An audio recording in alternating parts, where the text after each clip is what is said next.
Hello students, welcome back to our channel mathematics guru. तो चलिए students, आज हम क्लास 10th एनसीईआरटी मैथ के प्रश्नावली 4.2 के इंट्रोडक्शन के बारे में डिस्कस करेंगे, जिसमें स्टूडेंट्स हम लोग जानेंगे गुणनखंड विधि का प्रयोग करके हम द्विघात समीकरण को कैसे हल करेंगे। तो आइए देखते हैं। यहाँ पे देखिए, हमें दिया गया है गुणनखंड विधि। तो गुणनखंड विधि क्या होता है, इसके बारे में आपने पढ़ा है प्रश्नावली 2.2 में।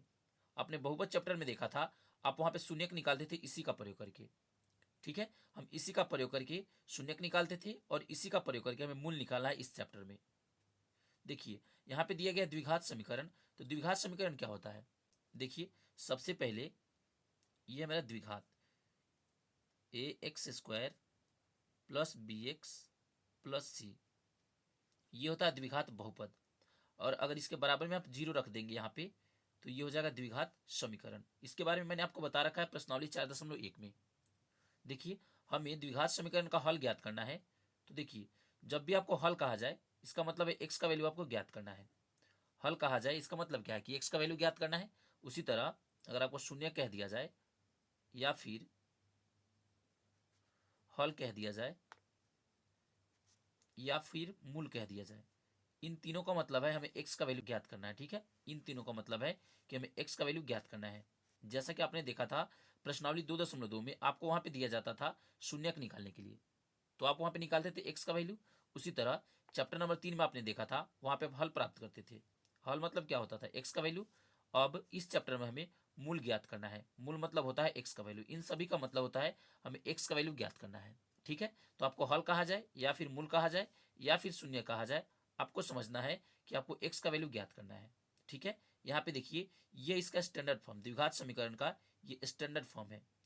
जो मेरा द्विघात समीकरण होगा वो हमेशा इस तरह का होगा, x square plus b x plus c, और बराबर में उसके जीरो होगा द्विघात समीकरण में। ठीक है, जहां पे ये जो ए है, ये ए कभी भी जीरो नहीं हो सकता है।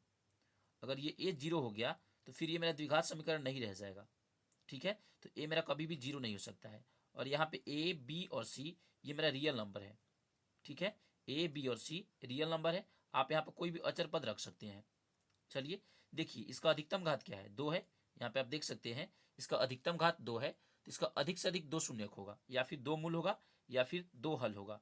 देखिए, इसका अधिकतम शून्यक दो है, तो हम कह सकते हैं कि इसका दो मूल हमें प्राप्त होगा, दो बार एक्स का वैल्यू प्राप्त होगा। दो से ज़्यादा हम एक्स का वैल्यू नहीं प्राप्त कर सकते हैं। क्यों? क्योंकि इसका अधिकतम घात दो है, तो दो घात है, तो दो ही हमें एक्स का वैल्यू प्राप्त होगा। शून्य कहा जाए या फिर आपको हल कहा जाए या फिर आपको मूल कहा जाए, इन सभी का मतलब होता है कि आपको एक्स का वैल्यू ज्ञात करना है। मान लीजिए कि मेरा ऐसे ना रह के कुछ ऐसे रहता। देखिए, यहाँ पे दिया गया है ए एक्स स्क्वायर, तो एक्स की जगह पे अगर यहाँ पे हम रख देते अल्फा का स्क्वायर प्लस बी, यहाँ एक्स की जगह पर रख देते अल्फा और प्लस सी, और यहाँ पे बराबर में जीरो होता, तो बताइए इसका शून्य क्या होगा। शून्य का मतलब एक्स का वैल्यू, तो यहाँ से हमें एक्स का वैल्यू क्या प्राप्त होगा। देखिए, यहाँ पे अल्फा है, यहाँ भी अल्फा है, तो एक्स का वैल्यू हमें अल्फा प्राप्त हो जाएगा। तो हम कह सकते हैं ये जो अल्फा है इस द्विघात समीकरण का एक हल है। देखिए, ये इसका एक हल है। देखिए, हमें हल के बारे में जानना है, तो ये अल्फा इस द्विघात समीकरण का एक हल है, या फिर आप कह सकते हैं इसका एक मूल है, या फिर आप कह सकते हैं कि इसका एक शून्यक है। ठीक है, इस बात को हमने समझ लिया। अब देखिए, हमें यहाँ पे पढ़ना है गुणनखंड विधि के बारे में कि गुणनखंड विधि क्या होता है। तो आइए देखते हैं गुणनखंड विधि क्या होता है। देखिए, गुणनखंड विधि से सॉल्व करने के लिए मैंने आपको बता रखा प्रश्नावली 2.2 में, वहां पे आपने देखा था कि गुणनखंड विधि का प्रयोग करके हम शून्य कैसे निकालते थे। तो उसी का प्रयोग करके हम यहाँ भी शून्यक निकालेंगे या फिर कह लीजिए मूल निकालेंगे। ठीक है, चलिए देखिए, मान लीजिए हम एक क्वेश्चन ले लेते हैं। ये है मेरा question, two x square minus three x plus one, ये है मेरा क्वेश्चन। अब हमें इसका निकालना है मूल गुणनखंड विधि का प्रयोग करके। तो कैसे निकालेंगे, देखिए, मूल निकालने के लिए सबसे पहले आप क्या करते थे, फर्स्ट वाले को और लास्ट वाले को गुणा करते थे। इसको और इसको आप गुणा करेंगे। चलिए, इसको और इसको हम गुणा कर लेंगे। देखिए, दो से गुणा करेंगे एक में तो दो हो जाएगा, यहाँ पे एक्स स्क्वायर है तो एक्स स्क्वायर। चलिए, इस दो को तोड़ेंगे, सिर्फ दो ही पद में तोड़ना है, दो से ज़्यादा पद में नहीं तोड़ना है। आप इसको कैसे तोड़ सकते हैं, ऐसे लिख सकते हैं, दो गुणा एक। देखिए, दो में एक से गुणा करेंगे तो हमें दो प्राप्त होगा, सिर्फ दो ही पद में तोड़ना है, दो से ज़्यादा पद में नहीं तोड़ना है। अगर आप दो से ज़्यादा पद में तोड़ेंगे तो आपका सॉल्यूशन गलत हो जाएगा। तो देखिए, हमने इसको दो पद में तोड़ लिया। अब आपको एक बात का ध्यान रखना है कि जब आप इसको तोड़ेंगे तो इसको या फिर जोड़िए या फिर घटाइए। आपको प्राप्त होना चाहिए -3x। यहाँ पे -3x है तो या तो जोड़िए या तो घटाइए, आपको -3x चाहिए। क्या करेंगे इसको हम, देखिए ये 2 है, ये 1 है, यहाँ पे भी माइनस रख देंगे, यहाँ पे भी माइनस रख देंगे, तो माइनस में 2 और माइनस में 1, माइनस में हमें 3 प्राप्त हो गया। अब हमें x का चाहिए मान। देखिए यहाँ पे x 2 बार है, एक बार इसको दे देंगे और एक बार इसको दे देंगे। देखिए -2x और -1x, -3x हमें प्राप्त हो जाएगा, जो कि हमें यहाँ पे चाहिए। तो ठीक है, सबसे पहले आप इसको 2 पद में तोड़ेंगे। तोड़ने के बाद आपको यहाँ पे थोड़ा कॉमन सेंस यूज करना है और कुछ ऐसा यहाँ पे करना है, या तो आप जोड़िए या फिर घटाइए, 2 ही काम करना है और आपको -3x लाना है। तो देखिए हमने यहाँ भी माइनस ले लिया और यहाँ भी माइनस ले लिया। एक बात आपको याद रखना है, यहाँ पे माइनस है तो फर्स्ट वाले में आप माइनस लिख देंगे इस चिन्ह को, और यहाँ पे अपना कॉमन सेंस थोड़ा सा यूज कर लेना है। आप यहाँ पे क्या रखेंगे कि -3x प्राप्त हो जाएगा। देखिए माइनस में 2x और माइनस में 1x, माइनस में 3x, जो कि हमें चाहिए। ये मेरा मध्य पद, हमें मध्य पद को तोड़ देना है, इसको 2 पद बना देना है, इस पद को तोड़ के 2 पद बना देना है। हमने इसको तोड़ के यहाँ पे 2 पद बना लिया है, 1 और 1 2 पद। तो आपको हमेशा इस मध्य पद को तोड़ देना है और 2 पद में विभक्त कर लेना है। अब हम इसी को यहाँ पे नोट करेंगे, ये पहले वाला ऐसे ही रह जाएगा और माइनस है तो माइनस। देखिए इसको हम तोड़े हैं तो क्या प्राप्त हुआ है, -2x, तो यहाँ माइनस हमने पहले ही नोट कर लिया है, 2x और -1x, और इस लास्ट वाले को ऐसे ही नोट कर लेना है, बराबर 0। हमने सिर्फ इस बीच वाले को तोड़ा है, सिर्फ इसको हमने तोड़ा है, बाकी को हमने ऐसे ही उतार लिया, इसको ऐसे ही और इसको ऐसे ही हमने यहाँ पे नोट कर लिया। देखिए अब हम यहाँ से निकालना है मूल, या फिर कह लीजिए शून्यक, या फिर कह लीजिए हल। तो इन दोनों पद को अलग लेंगे, इसको और इसको अलग लेंगे और इसको और इसको अलग लेंगे। 4 पद है तो 2 पद को अलग लेंगे और 2 पद को हम अलग लेंगे। चलिए देखिए यहाँ से आप क्या कॉमन ले सकते हैं, यहाँ भी 2x है, यहाँ भी 2x है, तो हम 2x को कॉमन ले सकते हैं। हमने जो कॉमन लिया है उससे आपको भाग दे देना है इसमें। देखिए यहाँ 2x² है तो हमने यहाँ से 2x कॉमन ले लिया, यहाँ x 2 बार था, एक बार x बच जाएगा, -2x से 2x कट जाएगा, कितने बार में, एक बार में। इसका काम तमाम हो गया। अब यहाँ पे देखिए ये भी 1 के टेबल में है, ये भी 1 के टेबल में है, तो हम 1 को कॉमन ले सकते हैं, और साथ ही साथ यहाँ पे माइनस है तो -1 को हम कॉमन ले लेंगे। हमने -1 को कॉमन लिया है तो इससे आपको भाग दे देना है इन दोनों में बारी बारी से। देखिए -1 से -1 कट गया, क्या बचा x, और प्लस माइनस -1 से भाग देंगे 1 में तो एक बार में कटेगा और यहाँ बराबर में 0। देखिए एक बात आपको याद रखना है, ये जो ब्रैकेट वाला भाग है ये हमेशा बराबर होना चाहिए। अगर ब्रैकेट वाला भाग बराबर नहीं होगा तो आपका सॉल्यूशन गलत हो जाएगा। देखिए ये और ये दोनों इक्वल है तो ये मेरा सॉल्यूशन सही है। इन दोनों को हम नोट करेंगे एक बार। देखिए दोनों बराबर है तो किसी एक को आपको नोट कर लेना है, x - 1 दोनों बराबर था तो हमने एक बार यहाँ पे नोट कर लिया। अब देखिए यहाँ पे इसको और इसको लेंगे, बाहर वाले को, 2x - 1 और यहाँ बराबर में 0 है तो बराबर में 0। चलिए मूल ज्ञात करते हैं, लिखेंगे यहाँ पे, यदि मूल ज्ञात करने के लिए एक बार इसको और 0 को लेंगे, फिर एक बार इसको और इसको लेंगे। चलिए पहले वाले को लेते हैं और 0 को, वैसे ही यह 2x - 1 और बराबर लेंगे यहाँ पे 0 को। देखिए यहाँ से हमें x का वैल्यू प्राप्त हो जाएगा, यहाँ पे ये माइनस में है, इस साइड में आएगा तो प्लस में 1, x का वैल्यू हमें 1 प्राप्त हो गया। वैसे ही ये 2x बराबर, देखिए यहाँ पे माइनस में है, इधर आएगा तो प्लस में, यहाँ से हमें x का वैल्यू प्राप्त हो जाएगा 1, यहाँ पे कुछ नहीं तो गुणा है, इधर आएगा तो भाग में 1/2 हमें प्राप्त हो गया यहाँ से x का वैल्यू। देखिए हमें 2x का वैल्यू प्राप्त हो चुका है यहाँ पे। देखिए ये द्विघात समीकरण है तो इसका 2 ही शून्यक होगा, 2 से ज़्यादा शून्यक नहीं होगा, या फिर इसको मूल कह दीजिए या फिर हल कह दीजिए। इसका 2 ही मूल होगा और 2 ही शून्यक होगा और 2 ही हल होगा। ठीक है, चूंकि इसका 2 घात है तो 2 ही मूल निकलेगा। इस बात को आप जानते हैं पहले से भी, आपने प्रश्नावली 2.2 में भी इसके बारे में पढ़ा था कि जिसका 2 घात होगा उसका 2 ही शून्यक निकलेगा। तो यहाँ पे जिसका 2 घात होगा उसका 2 मूल निकलेगा। इस बात को आप जान गए। देखिए इसकी आप जांच भी कर सकते हैं। जांच कैसे करेंगे, जांच करने के लिए आप इस मान को पुट कर देंगे इस वाले द्विघात समीकरण में। चलिए पुट करके देखते हैं।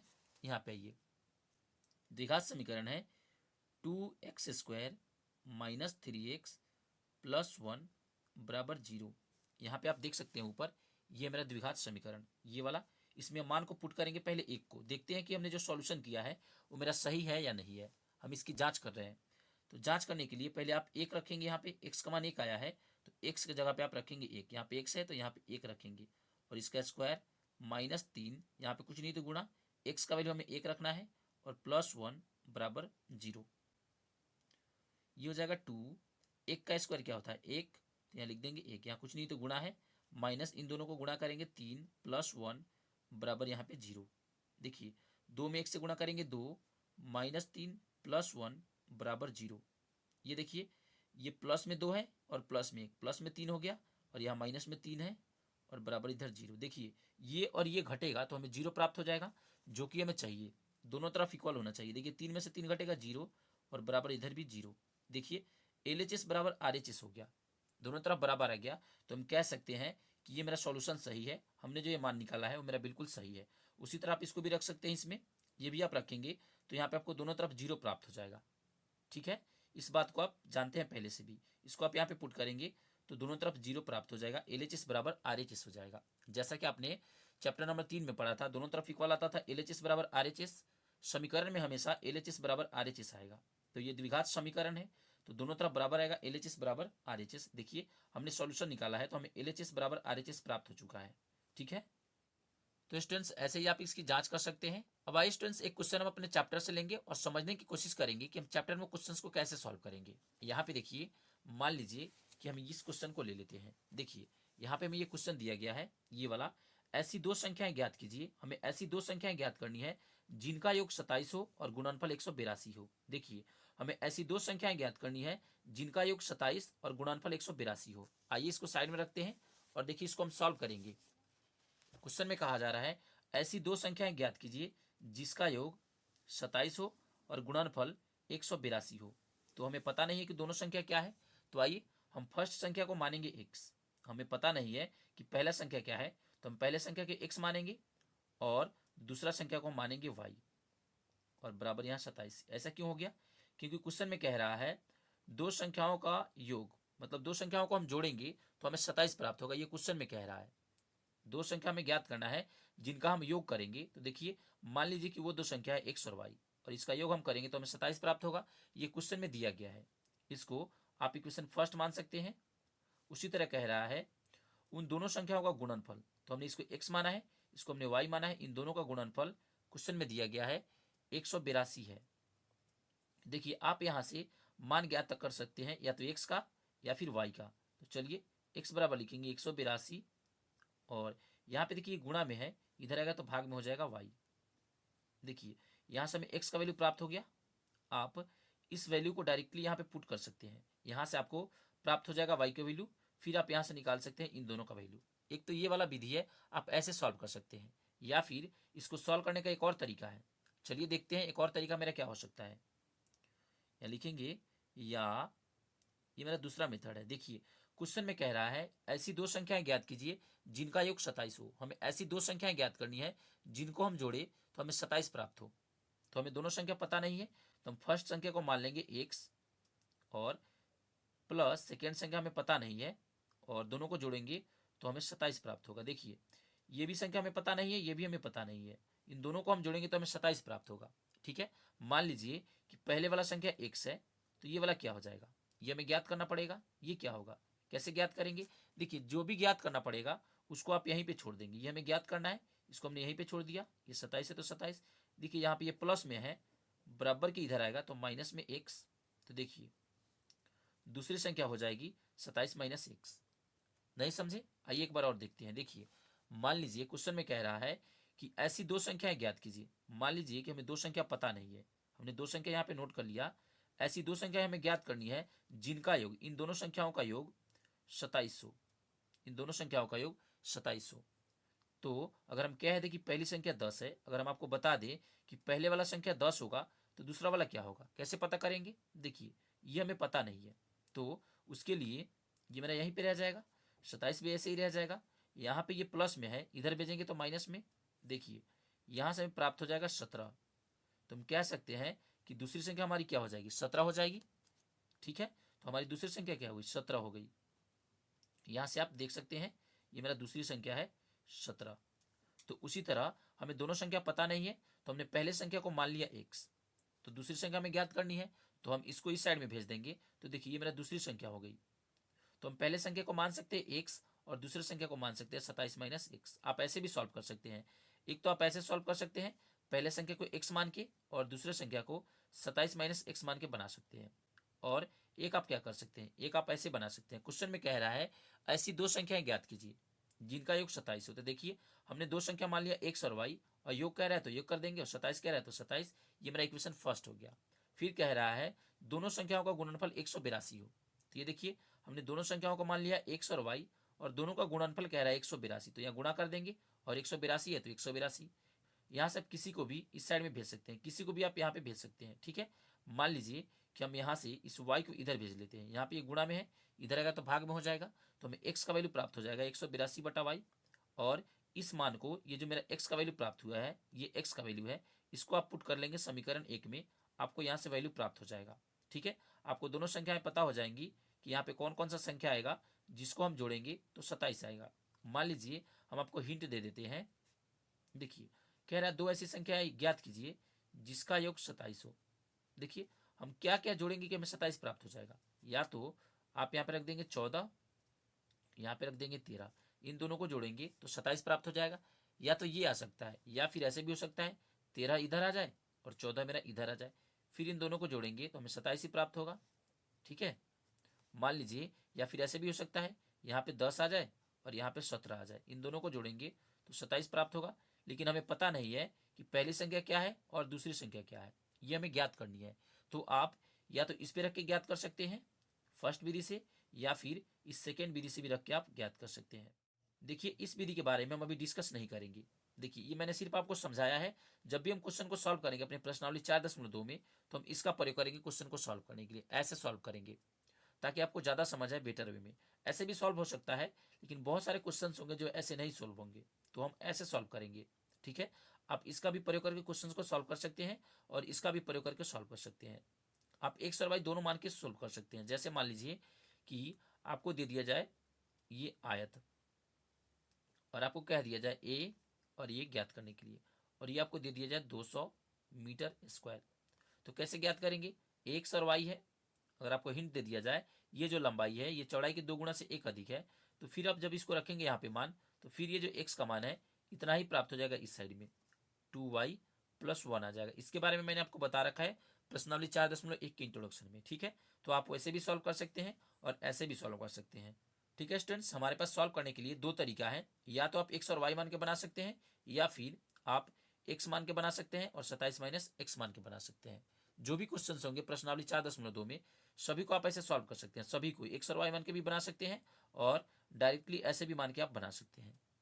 देखिए हम ऐसे हल करेंगे यहाँ तक, ये हमें ज्ञात नहीं करना है, ये मैंने आपको समझाया है कि मेरा सही है सॉल्यूशन या नहीं है, ठीक है। तो चलिए स्टूडेंट्स ये हो जाता है मेरा इंट्रोडक्शन। अब चलिए हम आगे बढ़ेंगे, देखते हैं स्टूडेंट्स आगे क्या दिया गया प्रश्नावली 4.2 में। आगे बढ़ने से पहले स्टूडेंट्स अगर अभी तक आपने हमारे इस चैनल को सब्सक्राइब नहीं किया है, तो कृपया आप हमारे इस चैनल मैथमेटिक्स गुरु को लाइक शेयर और सब्सक्राइब जरूर कर ले। थैंक यू, मिलेंगे फिर नेक्स्ट वीडियो में, तब तक के लिए बाय।